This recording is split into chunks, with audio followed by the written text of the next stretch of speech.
Hi viewers, welcome to சின்னக்கா சமையல். பாருங்கள், இன்றைக்கி வந்து தக்காளி தொக்கு அருமையாக செஞ்சுருக்கேன். அது எப்படின்னு பார்க்கலாம். நல்ல உரிச்ச பூண்டு வந்து ஒரு 10 பல் எடுத்துட்டுருக்கேன், அது போட்டிருக்கேன். இதில் வந்து நம்ம பார்த்திங்கனாக்கா இந்த பூண்டோட வாசம், அதாவது ரொம்ப கருகிற மாதிரியெல்லாம் வரக்கூடாது. அது அந்த கருகிற வந்துச்சுனாவே நமக்கு வந்து கசப்படிக்க ஆரம்பிச்சிடும்.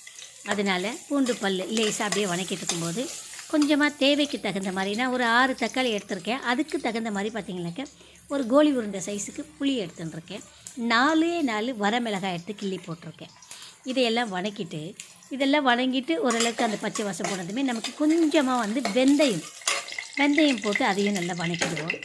வணக்கிட்ட பின்னாடி நான் வந்து அந்த எடுத்து வச்சுருக்கேன்னு சொன்னேன் இல்லைங்களா, ஒரு 6 தக்காளியை கட் பண்ணி எடுத்து வச்சுருக்கேன். அதையும் போட்டு நல்லா பச்சை வாசம் போகிற அளவுக்கு வணக்கினா மட்டுமே போதும். ஏன்னா நம்ம இதை வந்து மிக்சியில் போட்டு தான் ஓரளவுக்கு வந்து கொரகொரப்பாக அடித்து எடுத்துகிட்டு இதை மறுபடியும் நம்ம தாளிக்க போகிறோம். இப்போ வந்து நல்ல மஞ்சள் கொஞ்சம், இதுக்கு தேவையான அளவுக்கு சால்ட், இதை ரெண்டையும் போட்டு நல்ல தக்காளியோட அந்த பச்சை வாசம் போயிட்டு ஓரளவுக்கு நமக்கு அந்த கொஞ்சம் இருக்கிற மாதிரி கிடைச்சாலே போதும். அதுக்கப்புறமா இறக்கி ஆற வச்சுட்டு இதை அப்படியே எடுத்து மிக்ஸி ஜாரில் போட்டு எடுத்துருவோம். மிக்ஸி ஜாரில் போடும்போது பார்த்திங்கனாக்கா ஒரு 3/4 திட்டத்துக்கு நல்லா அடித்து மைய அடிச்சிடுவோம். எடுத்து வச்சுக்கிடுவோம்.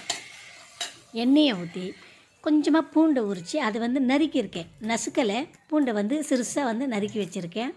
கொஞ்சம் கருவேப்பிலை, கடுகு நான் பயன்படுத்தலை, அப்படியே போட போகிறோம். இப்போ நறுக்கி வச்சுருக்கிற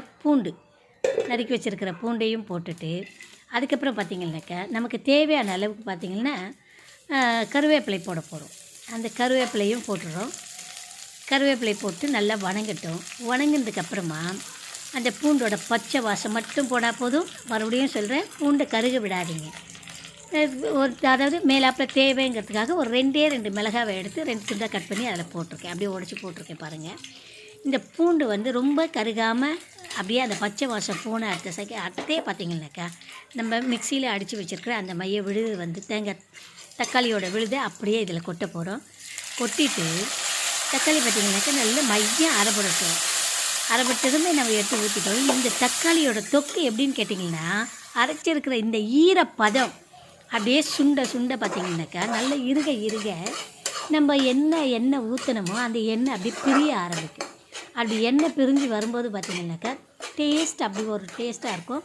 அதே போல் இந்த சட்னியை வந்து நம்ம 1 வாரம் வரைக்கும் கூட வச்சு பயன்படுத்தலாம். இதை செய்து முடிச்சுட்டு கொஞ்சம் நேரம் ஆற வச்சுட்டு ஒரு கண்டெய்னர் பாக்ஸில் எடுத்து வச்சிட்டோம்னாக்கா கண்டிப்பாக 1 வாரம் பயன்படுத்தலாம். இது எல்லாத்துக்குமே நம்ம சைட் டிஷ்ஷாக பயன்படுத்தலாம்.